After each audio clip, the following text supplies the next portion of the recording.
to make the intro because I think the intro shouldn't be me telling people how to do illegal things.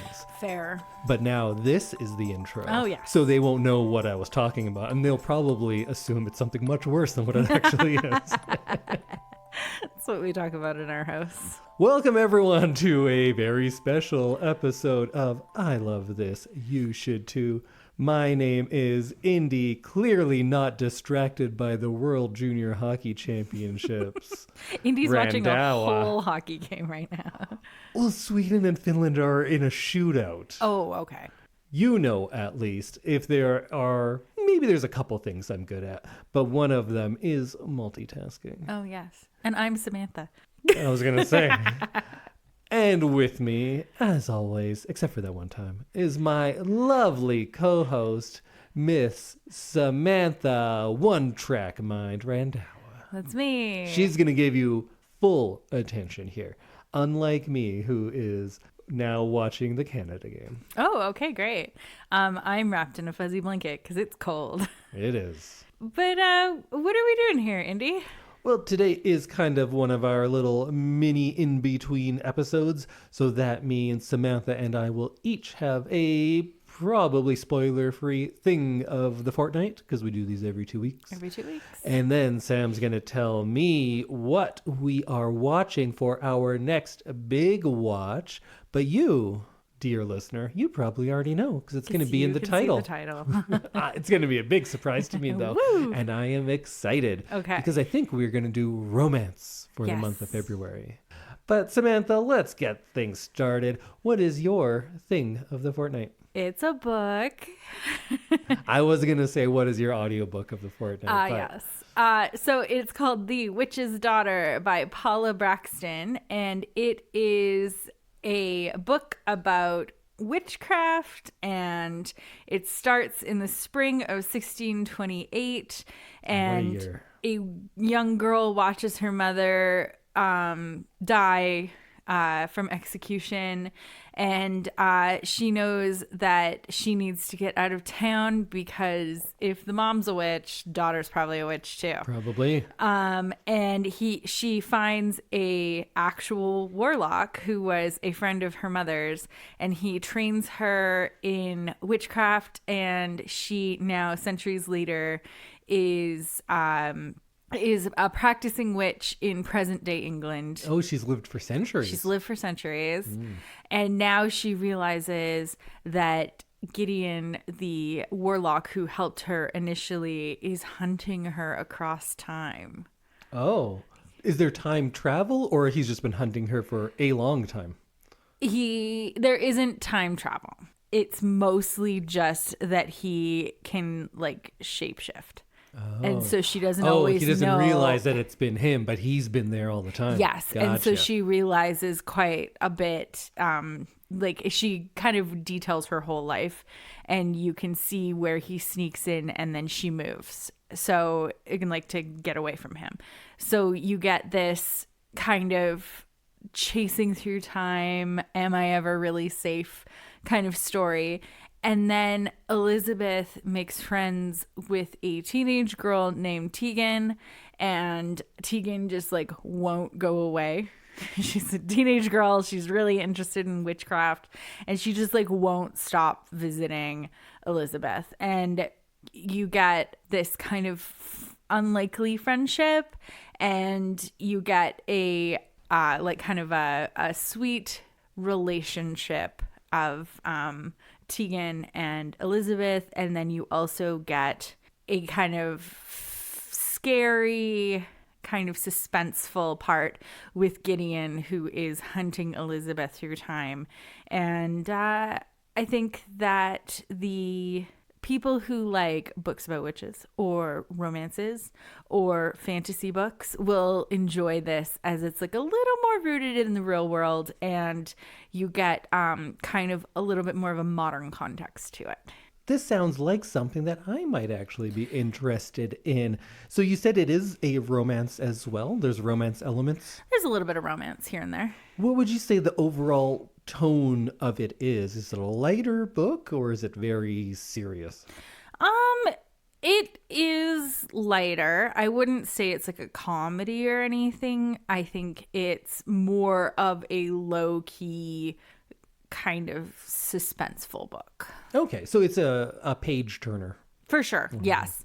And there is a second one, and I have read it, and I really enjoyed it. It's called Return of the Witch. Oh, can the first one stand on its own, or do you need the second one? Yes, you can just read the Witch's Daughter. It's not necessary to read the second one, and it came out like quite a bit after. Okay, when was the first one? 2008. The Witch's Daughter from? And Return of the Witch came out in 2016. Okay. So like quite a bit after. Sure. But I do think that it is it's nice to kind of read the second one. I enjoyed the continuation of the story, although I think that the Witch's Daughter could just be its own book. So kind of if you like the first one, you're going to like the second one. Yeah, exactly. Okay. Good, because I don't like getting into books now where so many contemporary books are at least a trilogy, and I don't like going into the first one knowing like, well, you're going to have to read all of them. Yeah. So it's nice that this one you can go either way. If you want more, there's more for you. And I'm guessing this was another audiobook? It was another audiobook. How was the audio portion? It was good. It was like a neutral one. It wasn't like a huge production. It was fine. It was fine. I didn't find the narrator distracting. And I found that all of the voices were what they needed to be. Okay. I don't know. I'm trying not to make it sound bad, but like... Well, yeah, some of them have big productions and some of them are poorly done. And distracting, and it's not how you think the character sounds. Yeah, and most of them are fine. And I don't have a lot to comment on the audio section. It's just the story. Yeah, and it wasn't distracting, I think is the best thing I can say, is that it kind of just goes with the book. Great. Yeah.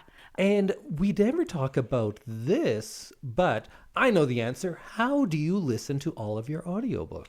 Well, I use a little app called Libby, and I usually do it on my phone. So that is an app that you can get library books for free if you just have a library card. So go get one, get Libby, and you can do all sorts of audiobooks, and you can do just regular ebooks through Libby as well, but I feel like you don't do that very often. I don't think I read a book with my eyeballs since 2020. Okay. I reserve my eyeballs for work. Sure. You know what? That's fair. I do so much reading at work already that I don't really want to go and like pick up a book then. So I really appreciate Libby because there's always lots of choice. I think you've noticed I used to be mostly paper, and then it started going half and half, audiobook and paper book, and it's been a lot more audio. And then I saved my eye reading for graphic novels and comic books because you can't do an audiobook of that. You can't. Or it would be terrible. Yeah, you'd just be listening to a movie. Yeah. So Indy, what's your thing of the fortnight? My thing of the fortnight is the television show Northern Exposure. Northern Exposure was a TV show that ran from 1990 to 1995. I saw a couple of episodes when I was a child, and for whatever reason, I think it was the theme song and the setting, it stuck with me, and now I was like, you know what? I'm going to go watch all of that show. So I did. So this is a 90s, it's not a sitcom exactly. It won a Emmy for outstanding drama, but I think it's a comedy, but not a conventional sitcom, I guess. It mostly follows a doctor, Joel Fleischman. He is a young, neurotic, uptight doctor from New York City, and he took this deal where the state of Alaska would pay for his medical education as long as he did a certain amount of time in a Alaskan city, because it's hard to get people to live there, especially they had a shortage of doctors. But he actually gets put in this tiny, tiny town, not a big city like he thought he was going to be, big-ish city for Alaska. And he gets put in this remote town, fictional town called Sicily, Alaska. And it's your classic fish out of water story. It's this New York guy who has to deal with all of these very small town, remote town issues. There is a whole cast of eccentric locals, and a lot of it deals with that. And it does the fish out of water for quite some time, but eventually they did get into a point where it was about his growth and his change as a person. And that, I think, was much more interesting. And as time goes on, it really develops all of these side characters, and you get to see them, who I honestly like probably more than Fleischman. But when it came out, it was praised for its writing and characters and originality, because it was quite different than what was on network TV for the most part. Like I said, it won an Emmy for Outstanding Drama Series in '92 and was nominated for more, I believe. And it never really had huge numbers. It wasn't very popular, but the people who liked it were very dedicated to it. So it stayed on air for 5 seasons. And I think this is back when seasons were 20 to 24 episodes, 44-minute episodes. So that's quite a lot, bit of yeah. TV. I'm picking this as my thing of the fortnight, but it's also largely uneven. When it's good, it is very good and it is very interesting, but it can be really frustrating when it's not. I think it comes from a lot of the characters in this take on more of an archetypal form. It's less of this individual and they're kind of a stand-in for an idea. And sometimes arguing with an idea is frustrating. And that happens in this show. Some characters are perplexing in their stubbornness, and those types of movies or shows where you're like, why are you doing this? That gets a bit annoying. So it does get into that. But what I liked most about it is when it would do kind of the same thing, but in different ways. Like it would have a lot of ideas of tradition versus modernity without being too heavy-handed. It would get very philosophical at times. I think it's a comedy. I don't know why it's considered a drama by most. I think it's pretty funny, but it's not just telling jokes like a sitcom. So maybe that's why it got branded as a drama instead. And it just does have a bit more depth than a lot of sitcoms or dramas at the time, because this is, prime sitcom time. Crime dramas were big, and this was quite different. A big part of it is the town itself of Sicily. That is this small town that has one bar, one doctor, and one store. And you get to see all of the people. Somehow, though, they always get like tourists coming through, because you need to mix it up when you get to season 4. You need a new character. You can't just have the same 8 people. Someone was just passing through, and I was like, why are you passing through this town? But you need to do that sort of stuff. And I think it's at its best when it gets weird. There are a few episodes, or like really arcs in seasons, that are strange. There are magical realism elements, like straight up magical, inexplicable things happen. But rather than everyone going like, what's going on here? It's just, that's how things go. Sometimes the weather makes people act differently, or the winds come in, and this is what happens because of it. So it takes on that, not quite to the extent of fairy tale, because it's somewhere between fairy tale life and straight up reality, but it treats it as reality. It doesn't treat it any differently if someone is acting a certain way because of the wind or because they are sick, right? It's all a part of it. It also had a lot more indigenous representation than anything I could think of from the time, and better than you'd think. It is the early 90s, so it's not the best for today, but it's good. And there's nothing negative to it. And some of the actors, I forget what the actor's name is now, but she plays Marilyn Whirlwind, and she is my favorite character on this show. She has this incredible deadpan delivery. She's fantastic in it. What's her name? Marilyn Whirlwind? Yeah. That's awesome. Isn't that such a good name? That's such a good name. And they do treat indigenous folklore with the same amount of respect. Just like I was saying how there's the magical realism element, the doctor would sometimes get advice from elders or from a medicine man, and it would be as effective. It's not like, look at this wacky thing. It would be the doctor's like, no, I went to medical school, I know.